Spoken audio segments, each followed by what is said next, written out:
నమస్కారం. సిక్కోల హృదయ స్పందన న్యూస్కి స్వాగతం. నేను మీ సంతోష్. ముందుగా ఈనాటి వార్తల్లోని వివరాలు ఇలా ఉన్నాయి. శ్రీకాకుళంలోని స్థానిక 7 రోడ్ల కూడలి వద్ద రాష్ట్ర వ్యవసాయ శాఖ మంత్రి కింజరాపు అచ్చెన్నాయుడు జన్మదిన వేడుకలను పార్టీ నాయకులు ఘనంగా నిర్వహించారు. ఈ కార్యక్రమానికి ఎమ్మెల్యే గుండు శంకర్ ముఖ్య అతిథిగా హాజరయ్యారు. కార్యక్రమానికి ముందు ఎన్టీఆర్, ఎర్రన్నాయుడు విగ్రహాలకు పూలమాలలు వేసి నివాళులర్పించారు. అనంతరం ఎమ్మెల్యే మాట్లాడుతూ అచ్చెన్నాయుడు ప్రజల సమస్యల పరిష్కారానికి కట్టుబడి పనిచేస్తున్న నాయకుడని కొనియాడారు. వేడుకల్లో భాగంగా కేక్ కటింగ్ నిర్వహించి పేదలకు బట్టలు పంపిణీ చేశారు.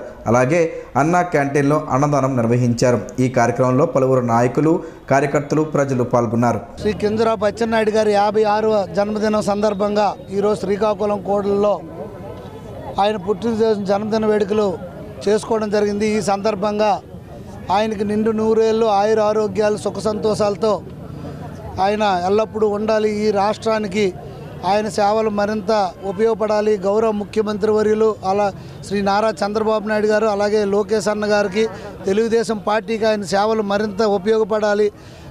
ఆ దిశగా ఎన్డీఏ కూటమి ప్రభుత్వం కూడా ఆయన యొక్క సేవలు ఉపయోగపడాలి. ఆ దిశగా ఆయన ఆరోగ్యంగా ఉండాలని మనస్ఫూర్తిగా భగవంతుని ప్రార్థిస్తూ అందరికీ నమస్కారం. శ్రీకాకుళం జిల్లా సంతబొమ్మాలి మండలంలో 4,361 కోట్ల అంచనా వ్యయంతో నిర్మిస్తున్న మూలపేట పోర్టును ఈ నెల 30వ తేదీన సందర్శించనున్నామని వైసీపీ నాయకులు వెల్లడించారు. ఈ మేరకు గురువారం నగరంలోని ఓ ప్రైవేట్ ఫంక్షన్ హాల్లో నిర్వహించిన మీడియా సమావేశంలో మూలపేట పోర్ట్ సందర్శనకు సంబంధించిన కరపత్రాలను వారు ఆవిష్కరించారు. అనంతరం మాట్లాడుతూ ధర్మాన సోదరుల పిలుపు మేరకు ఈ నెల 30వ తేదీన నిర్వహించే మూలపేట పోర్ట్ సందర్శన కార్యక్రమాన్ని విజయవంతం చేయాలని కోరారు.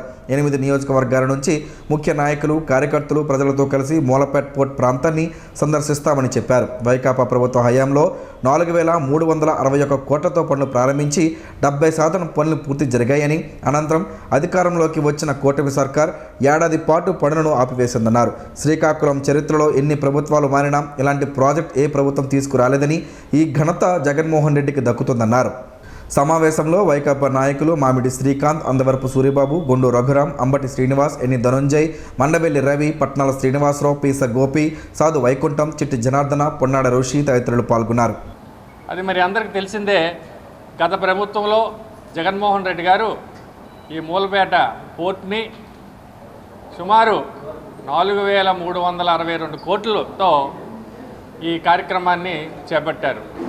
మరి అప్పటికే 70% పనులు పూర్తయిన సందర్భంలో మరి ఆనాటి మన జిల్లాలో సంబంధించి ఇది ఒక పెద్ద అచీవ్మెంట్. ఎందుకంటే గత 75 సంవత్సరాలకు కూడా ఇది మన శ్రీకాకుళం జిల్లాలో ఇలాంటి కార్యక్రమాన్ని, ఇలాంటి పోర్ట్ని ఎప్పుడు కూడా మన ఎన్ని ప్రభుత్వాలు వచ్చినా కూడా చేసే సందర్భాలు లేవు. మేము సుమారు శ్రీకాకుళం కాస్ట్ నుంచి 200 చిల్లర కార్లతో మేము ఆ కార్యక్రమంకి వెళ్తున్నాం. మేము ఆల్రెడీ కూడా దీనికి సంబంధించినటువంటి పర్మిషన్స్ కూడా అక్కడ టెక్కల కాన్స్కి సంబంధించినటువంటి సమన్వయకర్త తిలక్ గారు ఈ యొక్క పర్మిషన్ కూడా తీసుకున్నారు, పర్మిషన్ పెట్టారు. పర్మిషన్ సమావేశంకి తర్వాత పర్మిషన్ అడిగారు. దానికి సంబంధించి కూడా మరి తిలక్ గారు ఏమైనా తెలియజేస్తారు. కాబట్టి ఈ కార్యక్రమంలో మరి మేము అందరూ కూడా కార్యక్రమాలు చేయాలని కోరుకుంటూ అంపోలు గ్రామంలో గురువారం సీతారామ లక్ష్మణ హనుమాన్ సమేత ఉత్సవ విగ్రహ ప్రతిష్ఠా మహోత్సవం భక్తి శ్రద్ధల మధ్య వైభవంగా జరిగింది. ఉత్సవ విగ్రహాలను పురవీధుల్లో ఊరేగించగా భక్తులు పెద్ద సంఖ్యలో పాల్గొని స్వామివారిని దర్శించుకున్నారు. బోర్జ గ్రామానికి చెందిన అంపోలు కేశవ శర్మ ఆధ్వర్యంలో జగన్నాథ శాస్త్రి పర్యవేక్షణలో ఋత్వికులు ఆరవల్లి కృష్ణమూర్తి, వెంకటరమణమూర్తి, శ్యాంబాబు, గురునాథరావు వేద మంత్రోచ్చరణల నడుమ పూజా కార్యక్రమాలు, హోమాలు నిర్వహించారు. ముందుగా విఘ్నేశ్వర పూజ, పుణ్యాహవచనం, నవగ్రహ ఆరాధన, మండల పూజలు, జలాదివాసం, క్షీరాదివాసం వంటి వైదిక కార్యక్రమాలు నిర్వహించారు. శుక్రవారం సీతారాములు కళ్యాణం కన్నుల పండుగగా జరుగుతుందని అర్చకులు తెలిపారు. ఈ కార్యక్రమంలో ఆలయ కమిటీ సభ్యులు, శ్రీ కోదండ రామాలయ మాజీ చైర్మన్ చెట్టు నాగేశ్వరరావు దంపతులు, గ్రామ పెద్దలు, భక్తులు పాల్గొన్నారు. రాష్ట్ర వ్యవసాయ శాఖ మంత్రి కింజరాపు అచ్చెన్నాయుడు జన్మదినం సందర్భంగా నగరంలోని విశాఖ బి కాలనీలో ఉన్న షిరిడి సాయిబాబా మందిరంలో గురువారం ప్రత్యేక పూజలు ఘనంగా నిర్వహించారు.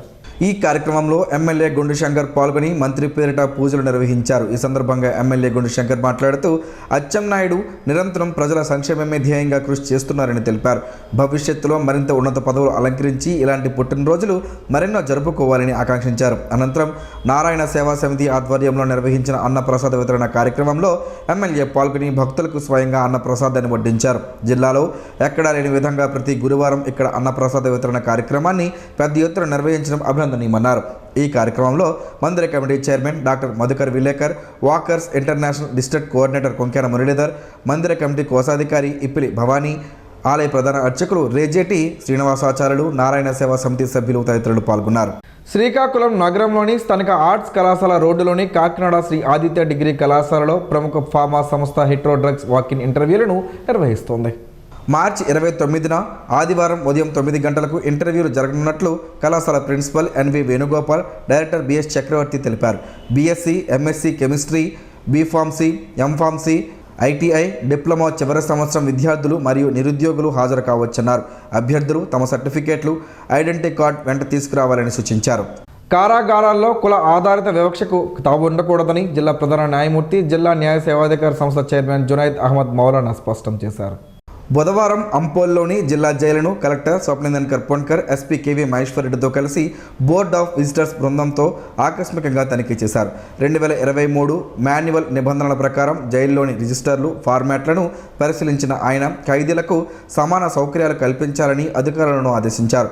విచారణ ఖైదీల వివరాలను తెలుసుకున్న న్యాయమూర్తి శిక్షాకాలంలో సగం లేదా 3వ వంతు పూర్తి చేసిన వారి పరిస్థితిపై ఆరా తీశారు. న్యాయ సహాయం లేని ఖైదీలకు వెంటనే బెయిల్ లేదా ఇతర చట్టపరమైన సహాయం అందించాలని సూచించారు. జైల్లోని లీగల్ ఎయిడ్ క్లినిక్ పనితీరు, రిజిస్టర్ల నిర్వహణను పరిశీలించి LADCS సభ్యులు తరచుగా జైలును సందర్శించి ఖైదీలతో మాట్లాడాలని ఆదేశించారు. ఈ కార్యక్రమంలో DLSA కార్యదర్శి K Haribabu, chief medical officer, jail superintendent, వివిధ శాఖల అధికారులు పాల్గొన్నారు. రాష్ట్ర వ్యవసాయ శాఖ మంత్రి కింజరాపు అచ్చెన్నాయుడు జన్మదిన వేడుకలు విజయవాడలోని క్యాంపు కార్యాలయంలో నాయకులు అంగరంగ వైభవంగా నిర్వహించారు. ఈ సందర్భంగా వివిధ వర్గాల ప్రజలు, రాజకీయ నాయకులు, కార్యకర్తలు, అభిమానులు పెద్ద సంఖ్యలో హాజరై మంత్రికి శుభాకాంక్షలు తెలిపారు. కార్యాలయ ప్రాంగణాన్ని పండుగ వాతావరణంలో అలంకరించగా 50 కేజీల భారీ కేక్ను మంత్రి చేతుల మీదుగా కట్ చేశారు. అభిమానులు హర్షధ్వానాలతో తమ ఆనందాన్ని వ్యక్తం చేశారు. ఈ సందర్భంగా మంత్రి అచ్చెన్నాయుడు మాట్లాడుతూ అందరికీ కృతజ్ఞతలు తెలుపుతూ ప్రజాసేవలో మరింత నిబద్ధతతో కొనసాగుతానని తెలిపారు. చిన్నారుల హక్కుల రక్షణ, పౌరుల సాధికారత క్షేత్రస్థాయి నుంచే ప్రారంభం కావాలని జిల్లా న్యాయ సేవాధికార సంస్థ కార్యదర్శి కె హరిబాబు అన్నారు. గురువారం స్థానిక కార్యాలయంలో బాలల స్నేహపూర్వక న్యాయ సేవలు అంశంపై అవగాహన సదస్సు నిర్వహించారు. ఈ సందర్భంగా ఆయన మాట్లాడుతూ అట్టడుగులో ఉన్న ప్రజలకు చట్టపరమైన హక్కులపై అవగాహన కల్పించడం ప్రధాన లక్ష్యమని తెలిపారు. అర్హులైన వారికి ప్రభుత్వ పథకాలు అందేలా శాఖల సమన్వయంతో పనిచేయాలని సూచించారు. పథకాలు అందని వారికి తక్షణమే న్యాయం చేయాలని, బాలలకు గుడ్ టచ్, బ్యాడ్ టచ్పై అవగాహన కల్పించాలని తెలిపారు. అవసరమైన ధృవీకరణ పత్రాలు పొందేందుకు సహాయం అందించాలని అధికారులను ఆదేశించారు. ఈ కార్యక్రమంలో DCPO KV రమణ, సమగ్ర శిక్ష ప్రతినిధి రామకృష్ణ, వైద్యులు వాసుదేవరావు, రామ్దాస్ తదితరులు పాల్గొన్నారు. జాతీయ రహదారిపై లైటింగ్, సీసీ కెమెరాలు ఏర్పాటు చేయాలని జిల్లా జాయింట్ కలెక్టర్ ఫర్మాన్ అహ్మద్ ఖాన్ జాతీయ రహదారి ప్రాధికార సంస్థ అధికారులను ఆదేశించారు. బుధవారం నిర్వహించిన జిల్లా రహదారి భద్రతా సమావేశంలో ఆయన మాట్లాడారు. జాతీయ రహదారిలో కొన్ని కూడళ్ల వద్ద లైటింగ్ తక్కువగా ఉండడంతో ప్రమాదాలు జరుగుతున్నాయని పేర్కొన్నారు. దీనిపై టెండర్లు పిలిచినట్లు ప్రాజెక్ట్ డైరెక్టర్ తెలిపారు. రహదారిపై సీసీ కెమెరాలు లేని వల్ల ఘటనలు రికార్డ్ కావడం లేదని, పనిచేయని కెమెరాలను వెంటనే సరిచేయాలని సూచించారు. పోలీస్ శాఖతో కలిసి జాయింట్ ఇన్స్పెక్షన్ నిర్వహించాలని ఆదేశించారు. నవభారత్ జంక్షన్ వద్ద తరచూ ప్రమాదాలు జరుగుతున్నాయని, వర్షాకాలంలో పెద్దపాడు ప్రాంతంలో నీరు నిల్వ సమస్య ఉందని ప్రస్తావించగా అదనంగా కాలువలు, కల్వర్ట్లు నిర్మిస్తామని అధికారులు తెలిపారు. రహదారి భద్రత కోసం అన్ని శాఖల సమన్వయంతో పనిచేయాలని జేసీ సూచించారు. ఈ సమావేశంలో DTC విజయసారథి, అదనపు SP KV రమణ, అగ్నిమాపక అధికారి Mohan Rao, DPO CH Appalanarayana, DMNHO doctor Anitha, MVI Gangadhar తదితరులు పాల్గొన్నారు. శ్రీకాకుళం మండలం పొన్నాం పంచాయతీ పరిధిలో ఎమ్మెల్యే గుండు శంకర్ ఆధ్వర్యంలో రోడ్లు, డ్రైనేజ్ నిర్మాణ పనులు ప్రారంభమయ్యాయి. సుమారు 1.25 కోట్ల వ్యయంతో 13 సీసీ రోడ్లు, డ్రైన్లు నిర్మిస్తున్నట్లు గుండు శంకర్ తెలిపారు. గ్రామాల అభివృద్ధి లక్ష్యంగా మౌలిక సదుపాయాలు కల్పిస్తున్నామని ఎమ్మెల్యే చెప్పారు. వర్షాకాలంలో నీరు నిల్వ కాకుండా రాకపోకలు సులభంగా ఉండేలా పనులు చేపట్టామని తెలిపారు. అనంతరం రైతన్న మీకోసం కార్యక్రమంలో భాగంగా రైతులకు పథకాలపై అవగాహన కల్పించారు. ఈ కార్యక్రమంలో నాయకులు, అధికారులు, గ్రామ ప్రజలు పాల్గొన్నారు. పాత శ్రీకాకుళంలోని శ్రీ సంతోషిమాత అమ్మవారి దేవస్థానంలో గురువారం ఉదయం అమ్మవారి జన్మ నక్షత్రం స్వాతి సందర్భంగా పాంప్లెట్ ఆవిష్కరణ కార్యక్రమం వైభవంగా జరిగింది. ఈ సందర్భంగా కార్యనిర్వహణ అధికారి సింగూరు నాగేశ్వరరావు మాట్లాడుతూ మే 1, 2026 శుక్రవారం వైశాఖ శుద్ధ పౌర్ణమి, స్వాతి నక్షత్రం సందర్భంగా అమ్మవారికి ప్రత్యేక ఉత్సవాలు నిర్వహించనున్నట్లు తెలిపారు. సుప్రభాత సేవ, క్షీరాభిషేకం, సహస్రనామార్చన, కుంకుమ పూజలు, హోమాలు, మహాహారతి వంటి కార్యక్రమాలు నిర్వహించనున్నట్లు వెల్లడించారు. భక్తులు పెద్ద సంఖ్యలో హాజరై అమ్మవారి అనుగ్రహం పొందాలని కోరారు. ఈ కార్యక్రమంలో ఆలయ ప్రధాన అర్చకులు మోదుకూరి కిరణ్ శర్మ సిద్ధాంతి, భక్తులు, ఆలయ సిబ్బంది పాల్గొన్నారు. క్యాంపస్లో విద్యార్థుల సౌకర్యార్థం మౌలిక వసతుల కల్పనపై ప్రత్యేక దృష్టి సారిస్తున్నామని IIIT Srikakulam director professor Sandra Amarendra Kumar తెలిపారు. గురువారం శివాని ఇంజనీరింగ్ కళాశాల ప్రాంగణంలో PUC విద్యార్థులకు, IIIT ప్రాంగణంలో విద్యార్థులకు ఆయన చేతుల మీదుగా యూనిఫామ్ పంపిణీ చేశారు. ఈ కార్యక్రమంలో పరిపాలనా అధికారి doctor Muniramakrishna, dean doctor Sivaramakrishna, finance officer doctor Vasu, campus 2 incharge Sagar, welfare డీన్లు సింహాచలం, యోగేశ్వరి తదితరులు పాల్గొన్నారు. జిల్లాలో నిర్వహించనున్న రెవెన్యూ క్రీడలు, సాంస్కృతిక కార్యక్రమాలలో ఉద్యోగులు పెద్ద ఎత్తున పాల్గొనాలని ఆంధ్రప్రదేశ్ రెవెన్యూ సర్వీసుల సంఘం జిల్లా అధ్యక్షులు కె శ్రీరాములు పిలుపునిచ్చారు. మార్చి 27, 28, 29 తేదీలలో 3 రోజుల పాటు ఈ కార్యక్రమాలు నిర్వహించనున్నట్లు తెలిపారు. ఆఫీస్ సబార్డినేట్ నుండి డిప్యూటీ కలెక్టర్ వరకు అవుట్సోర్సింగ్, సర్వే, గణాంక, గ్రామ రెవెన్యూ అధికారులు తదితరులు పాల్గొనాలని సూచించారు. 8 ఏళ్ల తరువాత ఈ కార్యక్రమాన్ని జిల్లా కలెక్టర్ స్వప్నిందన్కర్ పొన్కర్, జాయింట్ కలెక్టర్ ఫర్మాన్ అహ్మద్ ఖాన్ సహకారంతో నిర్వహిస్తున్నట్లు తెలిపారు. ఉద్యోగుల్లో ఐక్యత, మానసిక ఉల్లాసం పెంపొందించేందుకు ఇది దోహదపడుతుందన్నారు. శుక్రవారం ఉదయం 7 గంటలకు కోడ్రామూర్తి స్టేడియంలో మార్చ్ ఫాస్ట్తో ప్రారంభమై చివరి రోజు సాంస్కృతిక కార్యక్రమాలు జరుగుతాయని తెలిపారు.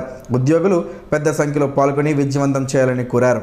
చిరుధాన్యాల్లో ఒకటైన కొర్రలతో పలు ఆరోగ్య ప్రయోజనాలు ఉన్నాయని ఆరోగ్య నిపుణులు చెబుతున్నారు. ఆ వివరాలు ఏంటో ఈరోజు ప్రసారమయ్యే ఆరోగ్యమే మహాభాగ్యంలో తెలుసుకుందాం.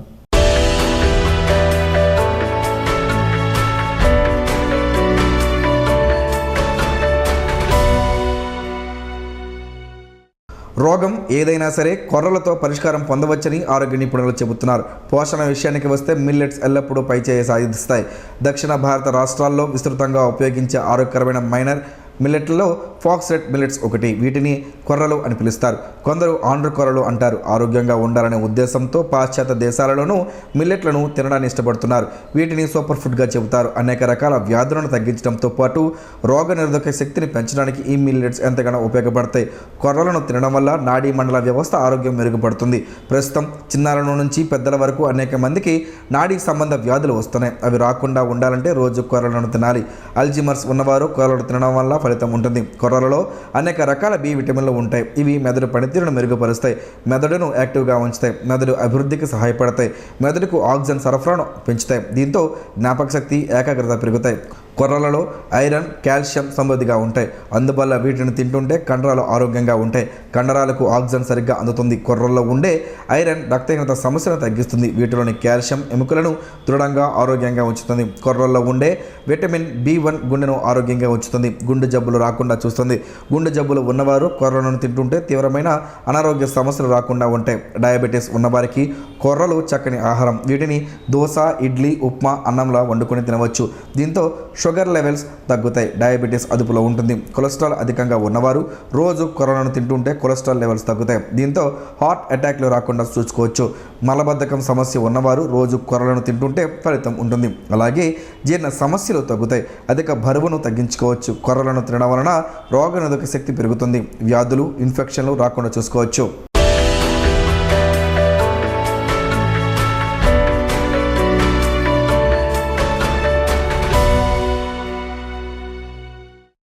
ఈరోజు వార్తల్లో ఒక మంచి మాటను విందాం, ఆచరిద్దాం. సమాజ శ్రేయస్సును కాంక్షించే మహనీయుల మాటల్లోంచి ఈరోజు. జీవనం గమనం గమ్యం. ఋషి చింతన. సమాజంలో రాజ్యాలు యుద్ధములో పుట్టాయి. ఆధ్యాత్మికం ఏకాంతములో చింతన, త్యాగం, అనుభూతిలో పుట్టాయి. ఎత్తులో ఉన్న మనస్సుకు తన ఎత్తే తెలుసుగాని తనకంటే ఎత్తు, తనకంటే లోతు అనుభవం ఎప్పుడూ కలుగదు. ఓం శ్రీ గాయత్ర్యై నమః. స్పందన ప్రేక్షకుల కోసం స్పందన న్యూస్ని ఇప్పుడు యూట్యూబ్లో అందుబాటులో ఉంచడమైంది. SDV స్పేస్ స్పందన అని టైప్ చేసి వీక్షకులు తమ అనుకూలమైన సమయంలో న్యూస్ని వీక్షించగలరు. ఈ వార్తలు ఇంతటితో సమాప్తం. మరలా ప్రసారం అయ్యే స్పందన న్యూస్లో కలుసుకుందాం. అంతవరకు సెలవు. నమస్కారం. మీ మాటే మా బాట.